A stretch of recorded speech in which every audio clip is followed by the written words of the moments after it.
antes de la cubierta picuda que lo remata, que aquí estáis viendo. Eso ya es obra del siglo XIX, de la restauración de esta iglesia por obra de este arquitecto francés de hace siglo y medio que os estoy mencionando, y que para poder sustentar esa torre del cimborrio tan altísima, tan exagerada que estáis viendo aquí, con su equipo tuvo también que reforzar mucho el espesor, el grosor de los pilares sobre los que se asienta ese cimborrio justo en la parte del crucero de la iglesia. Es una aclaración que os tenía que hacer, es necesaria.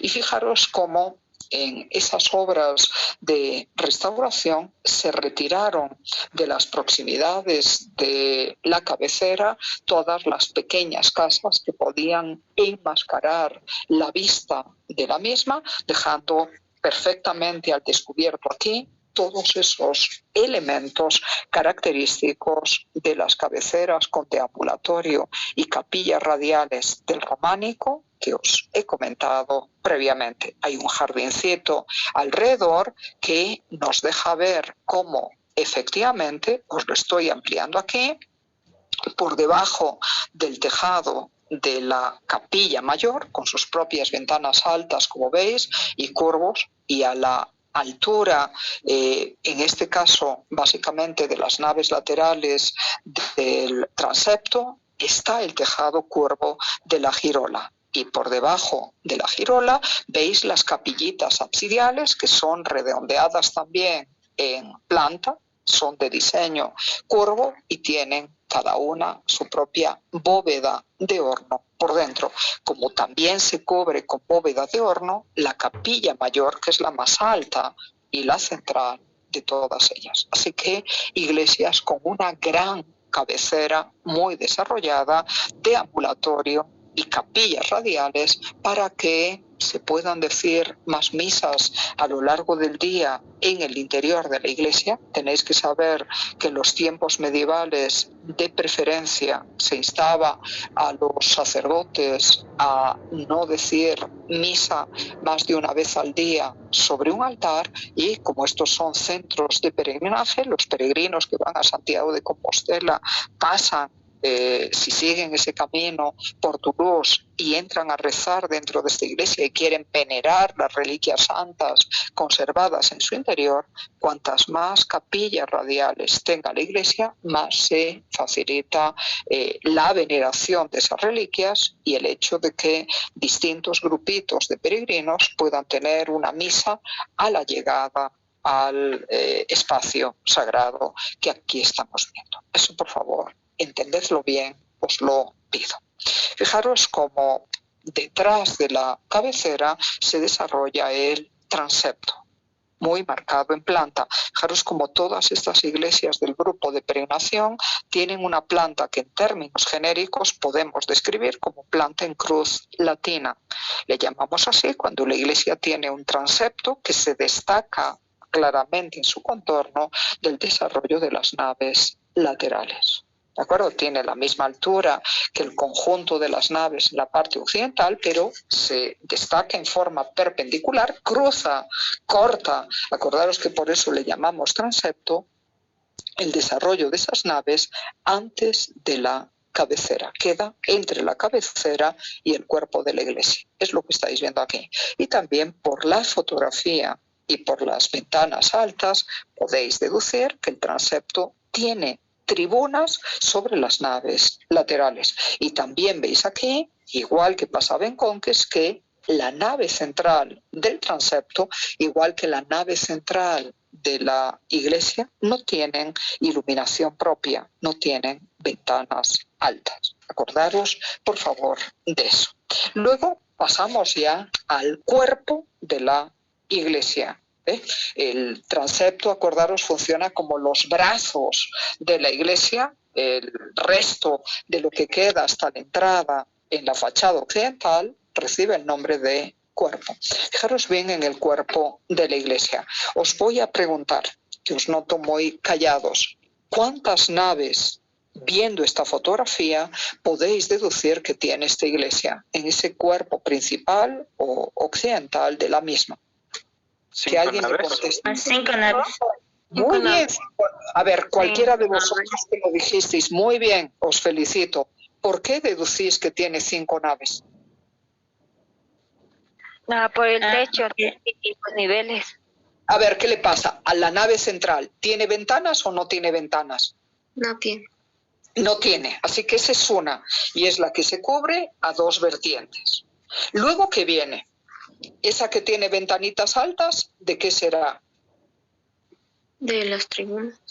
Es de las tribunas, y es una de las naves laterales contiguas a la nave central. Y ya sabéis que estos edificios se conceben en base a un sistema simétrico. Acordaros que siempre el modelo para toda gran arquitectura, como postulará Miguel Ángel en el Renacimiento en el siglo XVI, es el propio cuerpo humano. Entonces, si tienes una nave lateral a un lado con tribunas, por lógica, por equilibrar las presiones y desarrollar buenos contrapesos, del otro lado tendrás una nave lateral igual con tribunas altas. Así que ahí ya tenemos 3. ¿Y cómo sabes que hay 5?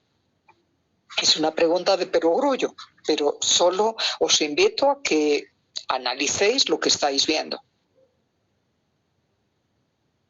Porque debajo de todo eso, hacia la izquierda, ¿qué ves? Otra nave más, ¿verdad? Con su propio tejado. ¿Sí o no? Sí, doctora. Entonces, esa otra nave más tendrá su equivalente del otro lado, que ya no podemos ver por la fotografía, ¿o no? Sí, sí la tiene. Obviamente sí, entonces ahí ya contamos 5. Y esas naves extremas, las laterales del todo, ¿tienen tribunas o no tienen tribunas? No, no tienen, parece que solo es un piso. Solo es un piso, y por eso en el desnivel que hay entre ese primer piso y el piso de las tribunas, que sí que tiene que tener sus ventanas, se puede poner ese tejado que estáis viendo ahí. Ustedes ven, es una construcción de lo más lógica y que al final queda equilibrada.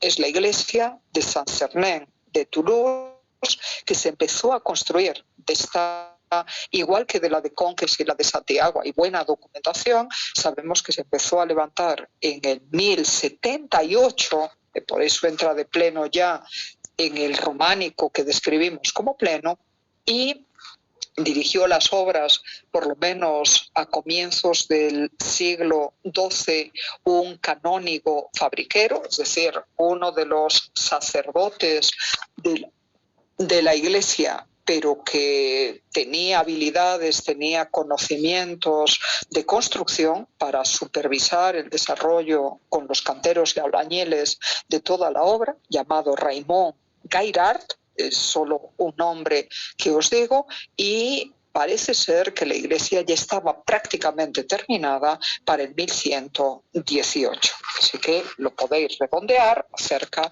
del 1120. Y si os es complicado recordar las fechas de inicio y las fechas de final, sabed por lo menos que estas iglesias se están levantando alrededor del año 1100. ¿De acuerdo? Y una pregunta, nunca os he hablado de esto, pero que os hago para incitar vuestra reflexión. ¿Por dónde creéis que se empieza a construir una iglesia? Una de estas iglesias que, como veis, pueden estar en obras a lo largo de 40 o de 50 años si todo va bien y hay suficientes donaciones, suficiente dinero como para pagarle a los obreros, para pagar el material, para pagar toda la madera que hace falta para construir las cimbras a partir de las cuales se pueden desarrollar los arcos y las bóvedas. A ver, 40 años en obras como estuvieron aquí, de esos 40 años de construcción, por lógica, pensad, ¿por dónde conviene empezar a levantar la iglesia? ¿O creéis que es arbitrario y que uno puede empezar, que el maestro de obras empieza por donde le da la gana? ¿Cuál es la parte fundamental de la iglesia? la que conviene que esté acabada antes para que se pueda usar? El cimborio. El ábside. A ver, ¿cuál será? ¿El cimborrio, la cabecera, los pies o los brazos? La cabecera. La cabecera. ¿Dónde están los altares? ¿Dónde se puede decir misa dentro de la iglesia? En la cabecera. ¿Os dais cuenta? Entonces empiezan por ahí y empiezan poniendo obviamente los pilares de la capilla mayor, los cimientos, pero como todo esto está abovedado con piedra, tenéis que comprender que hay que trabajar primero en la capilla mayor y ya enseguida ir haciendo la girola e ir haciendo esos absidiolos para que contrarresten las presiones que en diagonal y hacia afuera va a ejercer la bóveda de la capilla mayor, bóveda de horno. Luego hay que ir poniendo los pilares internos de de las distintas naves centrales y hay que ir construyendo los muros laterales.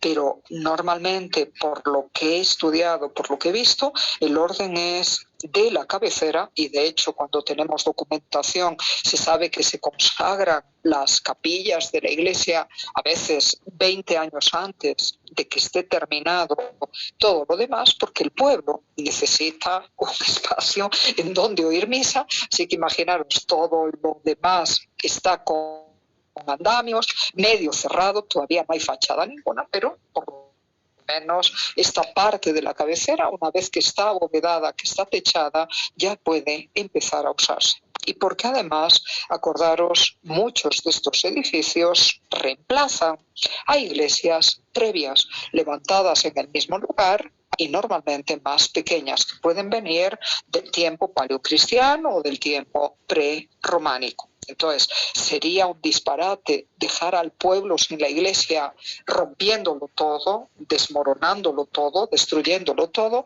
Así que normalmente también se suele dejar en pie la iglesia vieja y se empieza a construir alrededor de esa iglesia vieja hasta que esté hecha por lo menos la cabecera, y ese es el momento ya de ir demoliendo lo previo para dar espacio, para dar paso al transepto y luego al cuerpo de la iglesia. Y siempre se terminan estas iglesias, obviamente por regla general, a menos que haya intervenciones posteriores, por las fachadas. Esa es la última parte en levantarse y también en ser decorada. ¿De acuerdo? Así que, muy bien dicho por vosotros, ahí lo estáis viendo. La planta de esta construcción, a ver si me deja avanzar, se ha quedado como dormido. ¿Pasó? A ver, muy bien. Es que estaba un poquito más grande de lo que convenía. La planta de esa iglesia de Saint-Sernin, ahí lo tenéis escrito, y la ciudad francesa es Toulouse, queda en la zona de Gascuña, en el sur de Francia, al norte de los Pirineos, es esta. Y fijaros, aquí veis todo lo que me contasteis antes, una iglesia en planta. Acordaros de ser ordenados a la hora de describir cualquier obra de arte para evitar que se os pasen detalles importantes para cualquier comprensión o cualquier comparación de la obra, sea pictórica, sea escultórica o en este caso arquitectónica. Entonces, lo primero que veis es que esta es una iglesia de planta en cruz latina. Le llamamos así cuando uno de los brazos de la cruz, en este caso el transepto, es más corto, es más pequeño que el de la nave, el del cuerpo principal, el del cuerpo que mira hacia el oeste. Ahí tenéis la brújula marcada, así que la orientación es bien clara. La cabecera al este, la entrada principal al oeste y el transepto dispuesto de norte a sur, como veis. Así que iglesia de planta longitudinal, en cruz latina. ¿De acuerdo? Iglesia en cruz latina con transepto muy desarrollado en planta. Es lo primero que tenéis que decir. Lo segundo, ¿cómo es la cabecera de esta iglesia? ¿Es una cabecera simple o es una cabecera compleja? Ya veis que es muy compleja, con una gran capilla mayor en la parte curvada que estáis viendo ahí a la derecha del plano, rodeada de un deambulatorio, ese pasillo envolvente que da paso a 5 capillas absidiolas o absidiones.